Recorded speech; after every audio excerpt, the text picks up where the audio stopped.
honestly, if I drank as much as you drank, I would have been blacked out at that point. There would have been no Blair would return. not even be on this planet. No, I would have been like in somewhere else. I don't know. I had a beer yesterday and I was like, ooh, this is fun.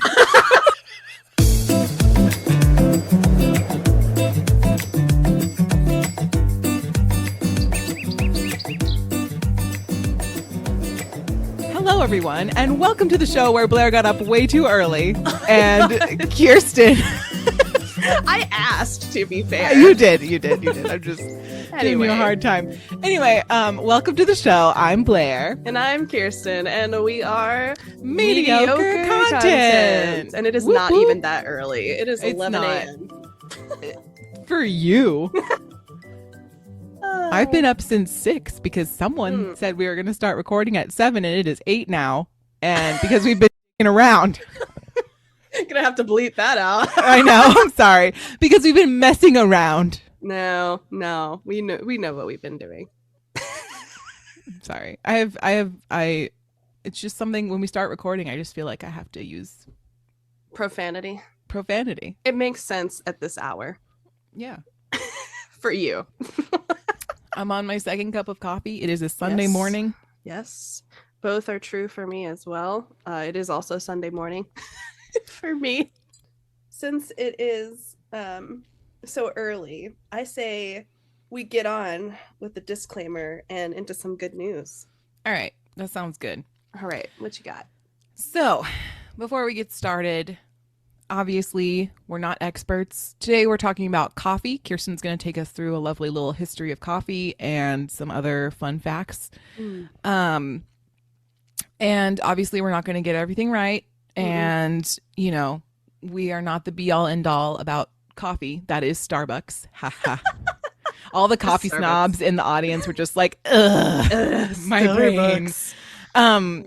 And so we just encourage you guys to do your own research, you know, as per usual. You've heard it before. If you haven't, welcome. And Research. and with that, we're jumping into the good news. I'm so excited. So, first good news. Honeybees have a vaccine. For themselves. And 'Cause yes, they're ill? for themselves, not for us against honeybees. And also, I know you're asking yourself, well, Blair, how do we give honeybees an individual little shot in their arm? Their arms are so small. And I'm like, you're right. Got to find the muscle. And... You're absolutely correct. And not the fact that, you know, they're insects and not, you know, made of human flesh. It's a little bit more difficult to do that. So the USDA approved a vaccine for honeybees to protect them from American foul brood disease. Any way you Foul want to say it. Yeah. Prior to this, incinerating beehives that were affected and using antibiotics was the common practice to help prevent this from spreading. Now the vaccine is placed in the queen's food. She ingests it, and then as she has babies, those babies are automatically vaccinated. That is so smart. Yes, I thought so. Wow. Yeah. Yeah. And so this will save the beekeepers time and effort trying to keep their hives healthy, you know? Sure. And if they do encounter a problem, this is an easy fix. Now, you would have to capture the bees that have the disease, obviously, Ooh, yeah. to keep them from spreading from unvaccinated hives, I guess. But I mean, that's still significantly less than just like getting rid of an entire hive, you know? I guess my question is, number one, how do you detect it? And number two, what's the gestation for new bees? Because if you have to take out like a good portion of the hive, will the hive survive while the new bees are being like bred, I guess is the word? I don't know. Please hold. Okay. We're doing live research. You've heard professional. That would be my question though. Like, how is it detected? Like, is it something obvious where you'd be like, oh, you know, now would be a good time to So it looks vaccinate? like once the eggs are laid, it takes about 16 days depending on what kind of bee it is. Okay. That's like 2 weeks. So it's like 2 weeks. Yeah. Yeah. And then what was your other question? How is it detected? Like, how do you know if a hive has like sick bees with this foul brood disease. Also would like to point out it's American foul brood disease, like why we do that, you know? Um, okay. So now when you look at a honey bee hive, Mm-hmm. there's like the little holes. Mm-hmm. There's like some of them are empty holes and then some of them have like caps on them, Sure. right?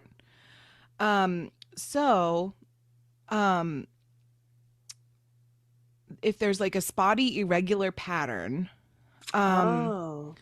or discolored cappings Huh. begin to form holes, um, and they have like a wet or greasy appearance, then that's how Oh. you know that your hive is infected. So they're very methodical. And It's if they're based, not, yeah, it's based yeah. on the honeycomb appearance. Okay. Okay. So somebody who's a beekeeper, that would be pretty obvious then. Like be like, oh well, they were making full full like full blocks, but now they're Yeah, going rogue. yeah, exactly. Okay. Well, that's great news that they've Yeah, got I a thought so. plan. That's awesome. And then our second piece of good news. Hmm. Okay, so I don't know if you guys know TikToker Keith Lee. So cute. He does. Have you heard of this? Oh my gosh, I love this guy. I I follow I him. love him so much too. So he's a food critic on TikTok, and he's super like straight up about his reviews. Mm. He really tries to be really honest. And initially, he was doing like local Vegas restaurants because that's where he lives. But now, since he's grown in popularity, people are reaching out to him and asking him to review their food. And so he's kind of developed a little bit of a audience, because his claim to fame now is like Hmm. going to restaurants that may not have the customers, like the foot traffic. So Right. he's shedding light on these small like family owned businesses that have have really good food, but just Mhm. nobody knows about it. So now Absolutely. he's like making business for small businesses, which is really cool, especially like Yeah. post pandemic, and people are, still not fully recovered from that.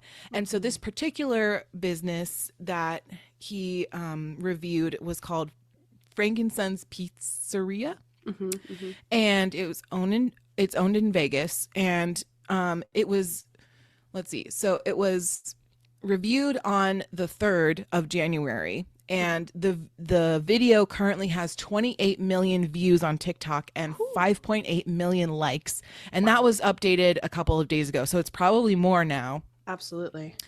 And the owner of the shop, Frank, was interviewed by the local news channel and stated that since the review, like hours after the review, people were like knocking down his door trying to Hmm. get, food. And so they did have to close, I think, and all of Yeah. this is on TikTok, but like they did have to close for a few minutes or for a Hmm. couple hours just to like get a Volume. break because there's Yeah. so much, there's like a Yeah. line out the door. Yes. Um Basically Keith Lee made this guy's restaurant go viral on the internet, and I Which is think people great. are really drawn to this because it's a locally owned business and he's really like helping people out. Mm. And also, um the food is good. Like it Absolutely. speaks for itself, right? Yeah. So it's really just heartwarming and I love it so much. Is so cute. And also, this is, I mean, the number one rule I think a lot of people try to follow is like it's usually the hole in the walls, right? That have like the best food. But a lot of the time, finding them these days can be a little difficult. Yeah. So, and I saw him do one, the first one I actually saw him do a review of was this, it was like this mom, she was, they made like tacos and like pretty traditional Hispanic foods. Hmm. And she had just opened her business, and this guy, I'm assuming her son or a family member, made a video of her sitting in her restaurant I saw waiting. that one too. Yes, Yeah. waiting for people to come. And he did a review, and it also just blew up. So, number one, that is so sweet. Number two, he gives honest reviews.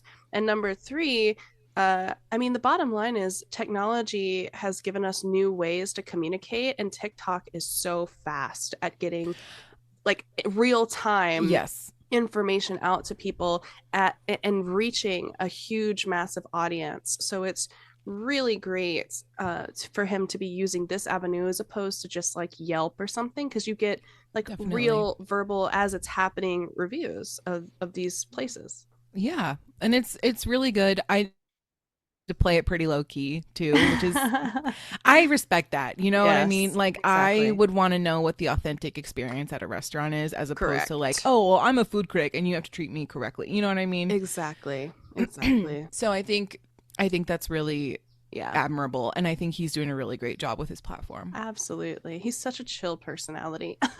I Like know. it's so chill. I love it. Well that's amazing good news. I love the bees and I love food. So great good news this week. Thanks. I Yeah. yeah, I thought it was good. I thought it was good. And we'll continue the train, I guess, kind of with food, because Coffee. coffee is my choice of food in the AM, which would Same. a lot of Which people would is say that's bad. not it's not good for you. No, don't have coffee on an empty stomach, is what they say. But are we listening? No, this is cup number two. Here we are. Still no I mean, I'm breakfast. still gonna have time to have breakfast by the time That's this is true. over. So, That's I true. mean, I'm not really. And it's also decaf coffee because, yes, I'm still drinking decaf bean water. And That's good it's though. tricking my brain into thinking that I'm awake. So it's fine. Absolutely. It's a Placebo is placebo. great. Yeah, placebo effect. That's right. Science all the time. Mm-hmm. um, so obviously with the bean juice, there are tons of people with differences opinions of when you should or shouldn't, or if you should or shouldn't drink coffee. For this podcast, please be aware, listener, whatever your opinion is, it's correct. Okay. Whatever your opinion is, it's good for you. I love to indulge in coffee, and I often don't feel like eating anything in the morning. It's just like my MO. So I just have coffee and then I'm good to go. But in terms of liking or disliking, whatever your opinion is, it's great. Yeah, We're definitely. Feel free to continue doing what you're doing after you learn this absolutely information. exactly. Um, so I want to start with a brief history, mostly because it's difficult to even pin it down. So this is pre 1400s in terms of its origin, but it's difficult to figure out exactly when it was kind of common practice and discovered and all of those things. But there's plenty of stories, plenty of origins that they try to trace it to in terms of when it started to emerge. And one of them is traced to the forests of the Ethiopian plateau. So the story goes there is a goat herder named Kaldi, love him, love his goats, who discovered coffee after noticing that after eating berries from a certain tree, his goats became exponentially energetic, didn't want to sleep at night. And so Kaldi reported these findings of his crazy, energetic goats to the abbot of the local monastery. So that's just a guy in the monastery. Who made a drink with these berries and found that it also kept him alert for long hours and into his evening prayer sessions, which was kind of important. If you're in the monastery, you've got lots of prayers happening, I'm sure, lots to do. So the abbot shared this discovery with a bunch of his monk friends. The knowledge of these energizing berries began to spread, and as word moved east, coffee, which is what it would eventually become known as, reached the Arabian Peninsula and began its journey where the beans would basically take over the globe. So that is the first half. I love that. Yes, the goats were the I love goat. how the monk was like, I know how I can use this. Exactly. He's like, this would be excellent for prayer. That's I right. love it. Well, because I'm sure, I mean, it's religion is obviously a huge part of any history from anywhere. So if you Yeah. could do it more efficiently and more I want to often, religion efficiently. I want a religion so hard. So hard. I need this bean juice. The goat said it was great, so It's a whole new meaning for coffee at church, honestly. the goats were the first to review it, and they said A plus. And they said A plus. So now we're in the 15th century. Coffee was being grown in the Yemen district of Arabia. And by the 16th century, it was known in Persia, Europe, Syria, and Turkey. So it's spreading fast. During this time, ancient coffee houses were then born. So the community would indulge together. And it would become part of their everyday life. People would gather for, a good cup of coffee and a midday conversation, which sounds great in theory, but I can tell you if I have coffee after 12, I will be up praying until 1 a.m. to fall asleep. Right. I will become part of the monastery. Well, I would venture to say that maybe the coffee was not as strong back then, but I am unsure of this. I don't know. That's straight from the source. That's that's it's true. not as That's watered true. down potentially. They didn't know. But I like this whole gathering to have, because it's coffee dates. Yeah, it's a coffee date. It's reminiscent of, Mm-hmm. coffee shops Yeah. that we have now. It's good. It also goes to show that humans don't really change habits a whole lot. Like we That's still true. have these. We still let's go get a cup of coffee. We discovered coffee and we were like, this is good for the next 1,000 years. Absolutely. Let's not change anything about this. Right. We're gonna add some milk sometimes, and other than that, we're good. Oh my gosh. And then we'll put it in ice and that'll really kick things off. I know. That'll change the game. Absolutely. Change the game. And so now coffee, Europeans would visit the East where it was very popular. You got all these coffee houses and eventually become obsessed, which does not surprise me at all considering the current conditions we just discussed. Mm-hmm. And it would become the new energy drink that would be adopted in the 17th century. And so by the mid 17th century, there were 300 coffee houses in just London. Wow. Which is crazy, I would assume, for that time. Do they also sell beer at the coffee houses? Like, because beer is a big thing, and wine, is a big thing at this time because, it's the only safe drinking water. I mean, water is water's not, water's not great. No. Period of history, Well, that's kind of why I feel like it might have been strong, because I imagine like the mead and stuff at the time was also pretty concentrated. But if I'm thinking about it, they had to boil the water potentially for the coffee. So maybe that got rid of some of the bacteria. Mm-hmm. I'm not sure how they made it back then. I'll ask the goats after this just to kind of confirm how You they should. start. Yeah. In the backyard, the gaggle of goats. You have the originals. The just like OGs. chilling in your backyard. From Ethiopia, Yeah. But if the goats were eating it by itself, I don't really know how they would have started to like, oh, we should not just eat these, we should like boil these or like crush them. Yeah, like I don't know true. how that happened. And again, do your own research, because I don't necessarily know how it got from goats eating it on the ground to coffee houses back then. You know what I mean? That's true. That's a bridge I haven't built yet. The monk did all of it and then gatekeep the whole thing. That's right. The monk gatekeep the mystery there. Yeah. However, even though the monks were really excited about it, and clearly the majority of London was like, let's go, this was not the universal thought on coffee. In fact, a lot of people were not receiving this well. Some people reacted with suspicions of fear and called it the bitter invention of Satan, which I feel a little harsh. Yeah. A little harsh. Very dramatic, but fine. Sure. But the funny part is, if we think about this, again, the abbot of the monastery was like okaying this stuff when it was first discovered.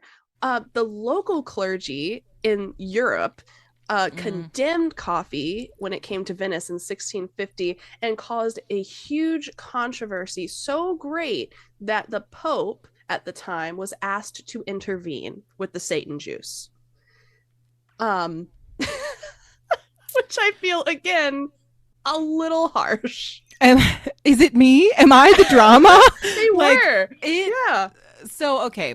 So there's Yep. two thoughts here that I have just based Hmm. on like something in my brain is telling me that I learned this somewhere, but I feel Okay. like monks at this particular time, although they were religious Hmm. based, right? They were also the forefront of science at this That's true. time. Yes. Oh, and like I could totally see somebody from this time period being like, well, it grows from the ground. The ground is where Hmm. hell is, and this is what we're doing. Like, you know what I mean? That's kind of fair, but I mean they did eat other things, so Yeah, I that know. came from the ground. But that makes sense But where it they're like, tastes really yeah, bitter, right? Like cuz that's true. obviously they don't have the they haven't combined it with the milk yet, you know. Yeah. Also, Truvia wasn't a thing yet. Also, Also that. so And sugar's really expensive, it is. you know. So they were just drinking this stuff straight up. Which, again, if your opinion is to still drink it straight up, your opinion's valid. I'm not here to say you have to add sweetener to it, but give it a go. Anyway,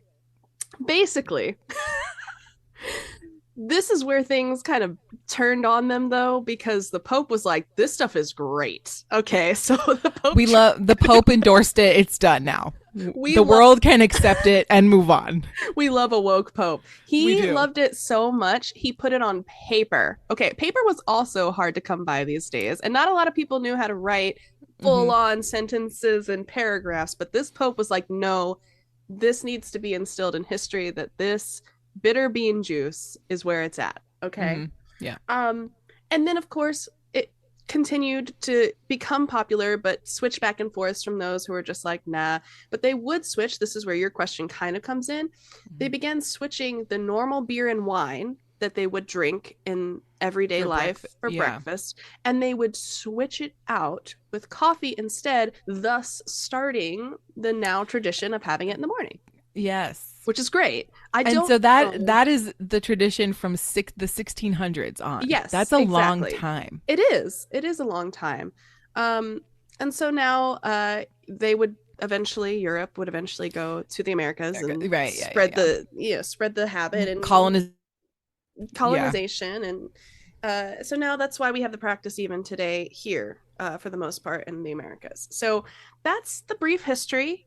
Um, but I do kind of want to harp on a couple of medieval cancel culture, if you don't Oh, mind. I love Um, that. so, as we've just discussed, not everyone was a fan. Okay. Right. So, in Mecca, coffee was banned in 1511 as it was believed to stimulate radical thinking and hanging out, which was apparently a big deal. And AKA loitering. no loitering. The governor thought it might unite his opposition. So, coffee was apparently the I cause mean, for that and not if just you're him. gonna if you're gonna ban it because you think somebody's gonna overthrow you, I feel like that's valid. Yeah, they're like, coffee is definitely the culprit. Yeah. um, Java also got a bad rap for its use as a stimulant. Some Sufi sects, I apologize if I'm saying that wrong, would pass around a bowl of coffee at funerals to stay awake during prayer. So again, prayer was apparently putting people to This sleep. is this is All the religion was this like, is we why gotta coffee is present in churches and like pretty much everywhere else, and people didn't like it because people are like, people should be staying awake because this is a fun thing that we like to do, and it's not. no offense, I love a good Yeah. prayer. Yeah, no However, offense, I'm not trying to but be. it's the truth. Yeah. Sometimes, I mean, I don't mean to harp on the Baptists, but they have a long-winded journey of prayer, and it's beautiful Mm. and it's very great if you're in that scenario and your brain is just raptured. But Well, you're in the sanctuary and you're like packed in with all these people, and it's nice and warm, yes, and you're feeling the blessings, you're feeling nice and soothed, you feel calm, and then you just drift off. that's right. Mom, don't come for me. Many Grandma old either. person can be seen doing Oh this. my gosh, absolutely. And if anything, they are the record setters for trends. Bonus points if you start snoring during church. Oh my gosh. So clearly it's a theme. In Italy, when coffee arrived in the 16th century, clergymen, again, keep it with the dang theme, pressed for it to be banned and labeled satanic. Obviously, this was overthrown by the Pope, who said, not only does this taste delicious, it should be quipped in baptism, and also the strength of this papal blessing, coffee houses would rapidly spring up. So Italy tried, and the Pope was like, nah, this stuff is great. For a second there, I thought you were saying that the Pope wanted people to be baptized with coffee, but I read the paper and it says that the coffee itself should be baptized. I mean, which is much coffee. I was like, this is cool. Why don't we still have this? I'll get my local pastor and be like, hey Chad, you should. So I have some ideas for you. Great ideas. It's sanctioned by the Pope. You're gonna love it. It's gonna be great. Constantinople after Murad, is this the fourth? I'm terrible with Roman numerals. You're at the fourth? That's the fourth. Okay, great. I'm not an idiot. Claimed the Ottoman throne in 1623. He quickly forbade coffee and set up a system of reasonable penalties, the punishment for a first offense of which was a beating, and anyone caught with coffee a second time was sewn into a leather bag and thrown into the waters of Bosporus. Again, a little harsh. I'm not Gotta love lie. Medieval times, man. They had the best torture options. I don't even know if 1623 is technically medieval. I don't, because isn't that? Oh, I don't know either. I don't know either. Okay, never mind. We're not history majors. Moving on. You're not scientists, not history. But still, like, that seems medieval to me. Anyway, it does.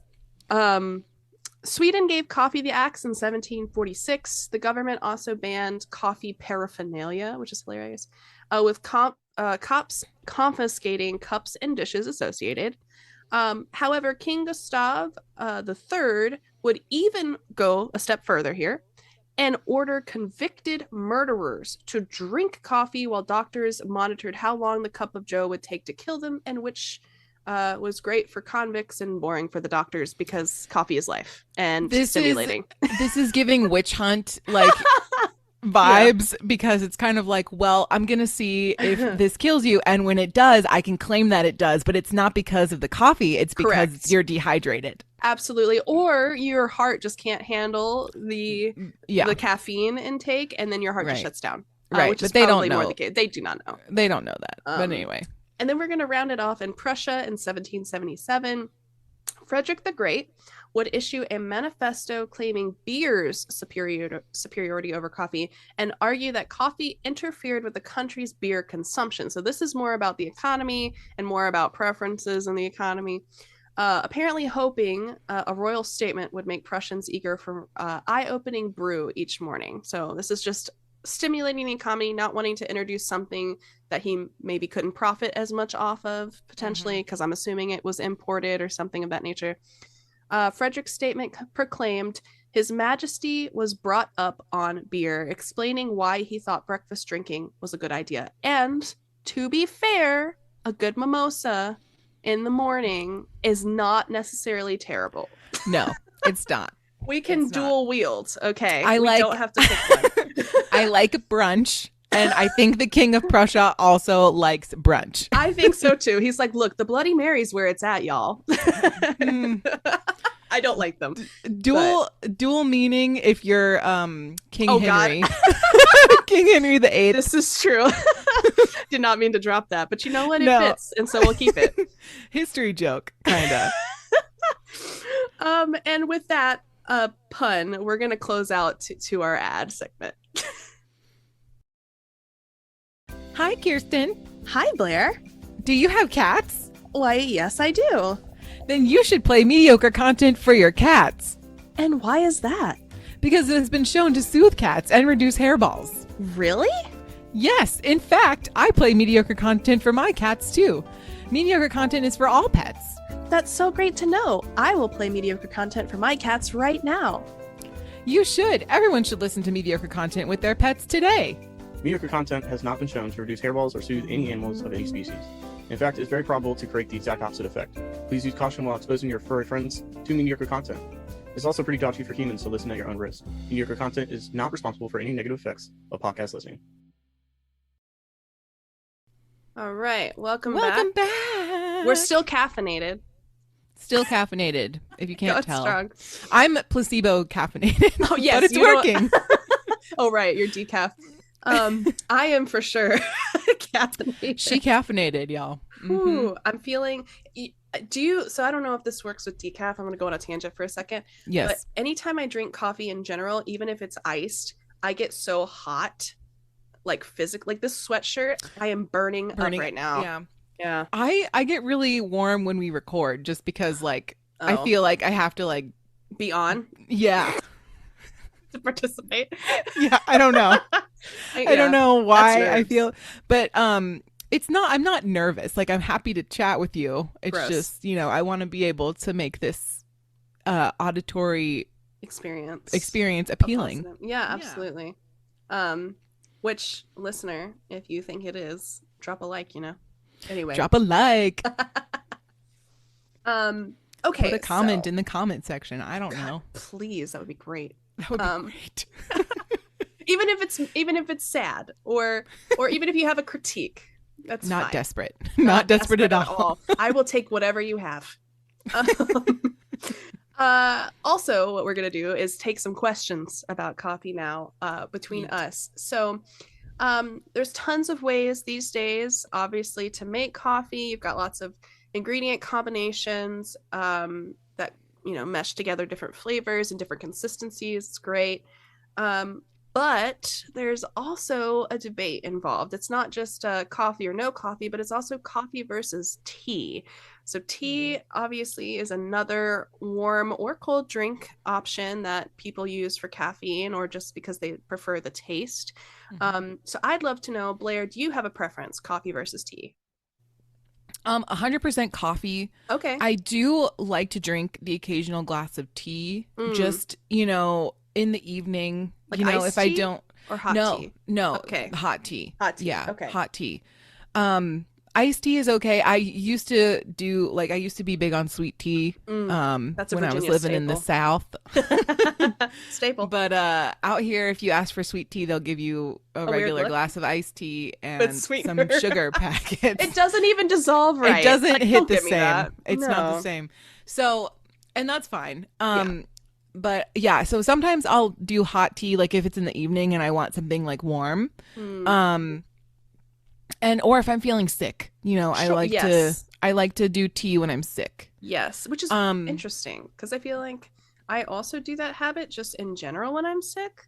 I won't make coffee. It's just automatic tea. I make tea. Yeah. I don't know why I think that tea is going to heal all my problems. I mean, I guess maybe because we think of herbal properties, like perhaps it's just, you know, going to open you up or something, especially like a mint or a eucalyptus. Yeah. I like mint tea.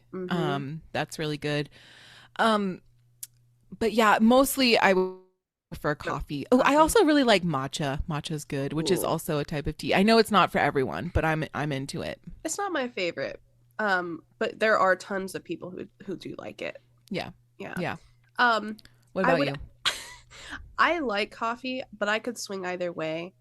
Honestly, I do. I love tea. I was also an avid sweet tea drinker. My grandma would make it all the time for us, so we would just have it on hand.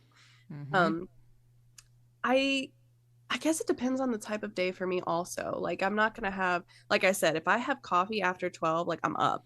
Like for the rest of my life, just up.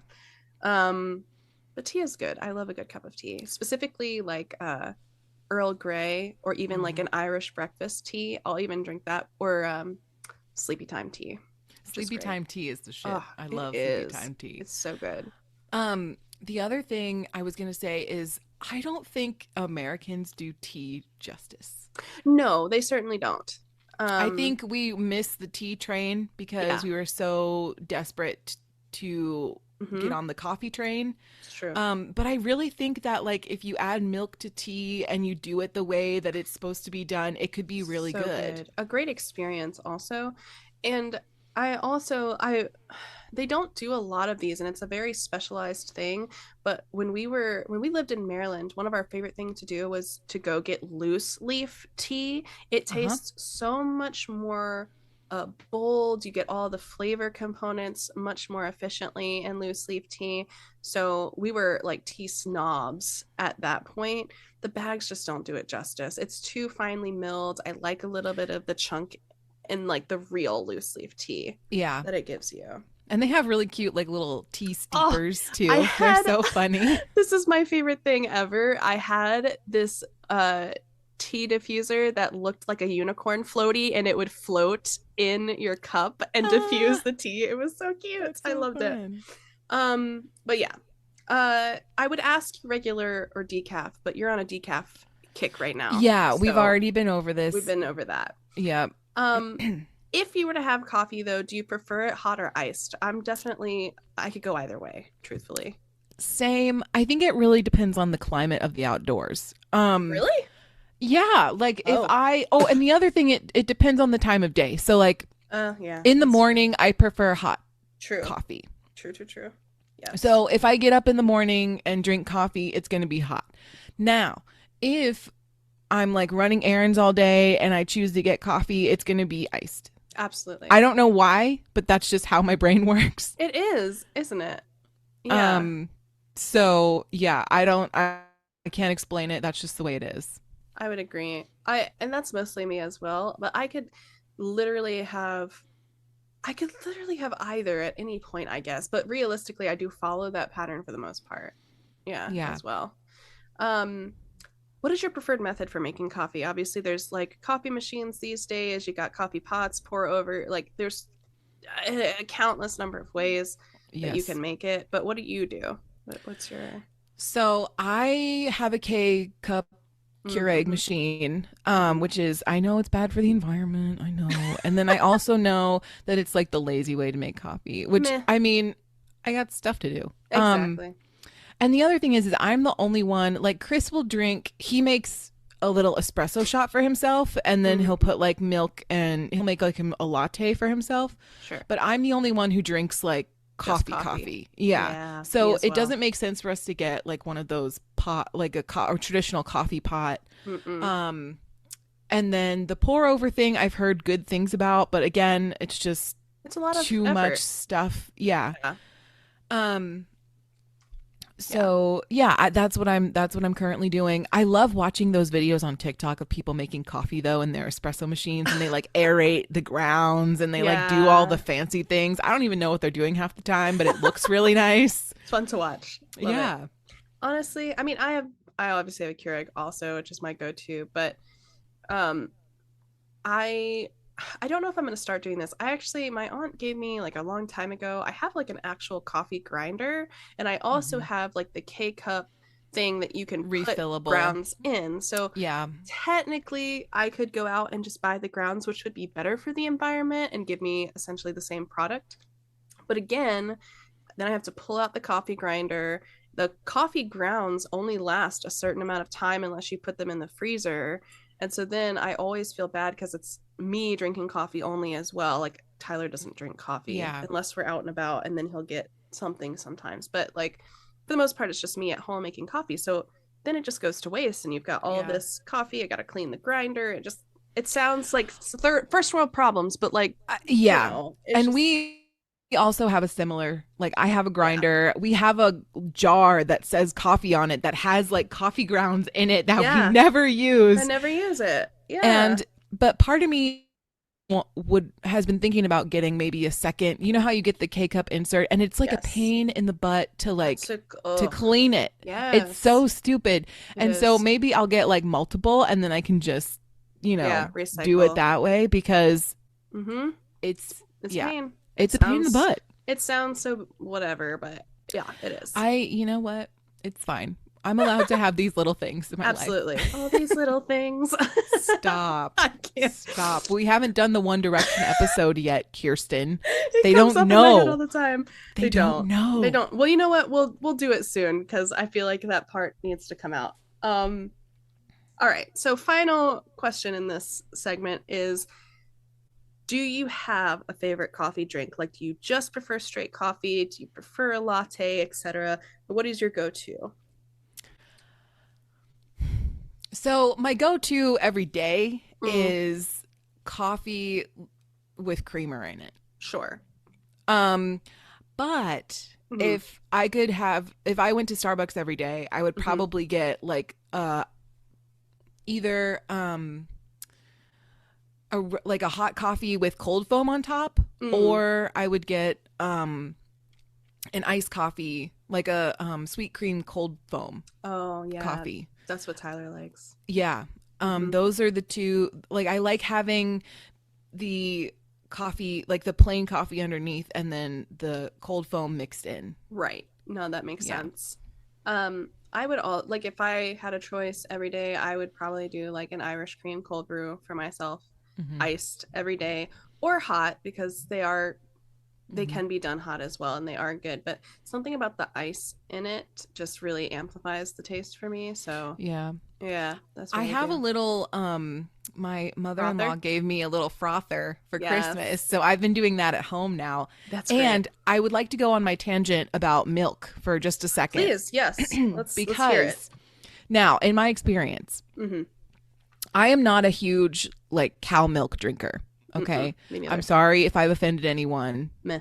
I'm sorry if I've offended the dairy industry. Meh. But cow's milk is gross to me. I can't do it anymore. I stopped drinking it when I was like 10. I don't know what to tell you. So that aside, Mm-hmm. I have found that oat milk froths the best. Okay. So if you're looking for a cow milk substitute, oat milk froths the best. And then and then almond milk is good, but it's mostly water. It tastes a lot like water.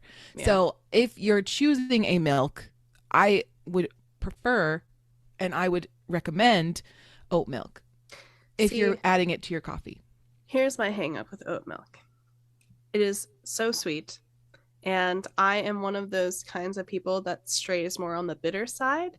Mm-hmm. So if I'm not really in the mood or if there's not creamer around, I'm fine as long as I have like a packet, like even just a singular packet of sugar. Like that'll do it for me.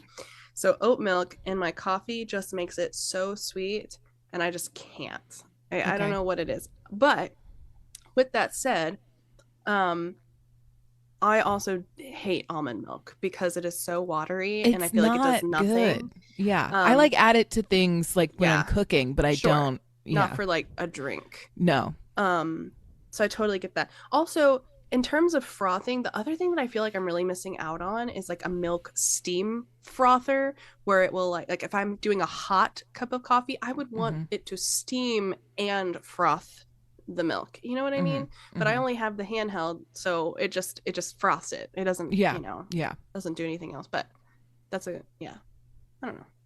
It's all right. But yeah, that's my milk tangent. I don't know. That's perfect. I know there's other kinds of milk too, but I have not personally had experience with those milks. I drink. I don't actually drink it. I just use it for my coffee. I can't have the lactose, so I do Fairlife, which I think is still technically cow milk, and they just take the lactose out of it. Yeah. I don't really know how they process. But then also recently, I've been using more often the Chobani sweet cream cold brew mix and putting that in my coffee, and it's like still bitter, and I just add cold brew to my coffee, but it's really good. I mean, provides a great taste. You're probably not the first, and it's honest. Also lactose free, so it's nice, great. So that's what I use. I don't really drink milk, but I don't do it. I don't like it. With that though, so now we've talked about our different types of drinks that we like and the different milks you can use. There's also like defining things that make the coffee options that you get different in terms of like ratio between milk or espresso or coffee and milk. And so just briefly, right? Number one, coffee and espresso are different just because of the methods. Okay, hold on. Okay. Can you say espresso really quick? Espresso? It's espresso. I don't give a crap. It's espresso. It's espresso for me. No, it's not. That's always how I've said it, and then I saw how it was spelled, and I was like, I don't care. All right. Well, I'm putting it out there because it's one of my like little perfect pet peeves. Oh, I love it. This gives it so much more life. It's like vice versa. I hate when people say that. Gosh, I have so many things I'm going to start doing to you because I love you. Love you so much. So the difference though is the grounds for both are different in terms of how finely they're ground. And also the environment in which they're used to create your drink. So, for example, you don't pressurize coffee grounds when you're about to make a cup of coffee. You just throw the grounds in and you're like, go ham, and then it makes your drink. However, for espresso or espresso, whichever one you prefer, they are in a pressurized environment. You're pushing them down and compressing them. And then when the water runs through them, after you aerate them and all of those fun things, you basically are like flash forcing water through it, and it's creating a more concentrated taste for the grounds, things like that. So that's number one. Also, most of the time when you're getting these lattes or Americanos and things like that, it's not coffee, it's espresso. So it's just that pressurized environment mixed with different combinations and ratios of steamed milk or things of that nature. Right. Or foam. That's also why they can do it so efficiently and correct. quickly. Exactly. So like your latte, for example, is espresso steamed milk. However, a lot of people are like, oh, well, so is, for example, a what do they have here? There's like a couple that sound exactly the same. Like flat whites is espresso and steamed milk also, but it's the ratio of milk to espresso that makes them different. Yes. Right. And then, of course, you have macchiatos and mochas, and there's also lungo and ristretto, and it's just a long or short pulled espresso. I don't really know a lot of difference between those. I've never ordered one. Yeah. And then again, you've got a cortado, which is 1 ounce steamed milk, 1 ounce espresso. So again, you got that ratio where it's still steamed milk and it's still espresso, but it's very specific combination. So, okay. And then of course you can add different flavors. So there's not just a latte. You can have a vanilla latte or a mocha latte or whatever flavorings that you want. So caramel, vanilla, absolutely. Chocolate. It's literally just a flavor profile after you have the ratio down. So just just a fun thing to think about when you're ordering your coffee, like when you're at Starbucks the next time. Yeah, and then you can educate the baristas, and you'd be like, "Oh, well, I'm ordering a latte. Did you know that the ratio? Did you know? Be that customer." Yeah, I'm sure they'll love that. Super great. You have one on here that says red eye, which is coffee and espresso, and my dad used to order this drink called a black eye. Oh. And it was like, I think it's coffee with like 2 shots of espresso or something. It's like really intense. Yeah. And when I was really tired in school, he'd be like, okay, so you just go to Starbucks and you get this. And I'm just like, I'm not doing that because I'll have a heart attack. Like, absolutely. I'm not doing it. Again, it's the concentration. Espresso is so concentrated. Uh-huh. And then you're just like, you know what? Let's add an extra dose. Let's just get coffee on top of that. That's right. Oh, also, the other thing that I would like to point out is the Irish coffee, which is a combination of coffee, whiskey, sugar, and cream. So if you want a good Irish experience, throw some whiskey in your coffee. It'll light you up. Yeet. Yeet. But honestly, that's kind of all I have for this episode on coffee.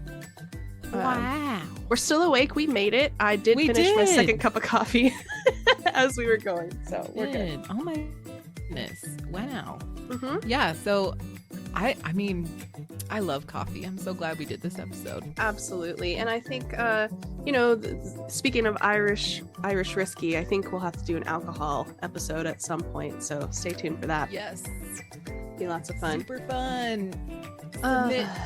If you want us to talk about a particular alcohol, you let us know. Yes, I'd love to hear it. How can they do that, Blair? They can email us at mediocrecontentpodcast@gmail.com. Nice. Or they can send us a tweet, get in our DMs at mediocre squawks on Twitter. Please don't slide into our DMs like that. Or you can go on Instagram, and we are at Mediocre Content Podcast on Instagram as well. Awesome sauce. Yes. But other than that, I guess we'll see you guys next week. Cheers.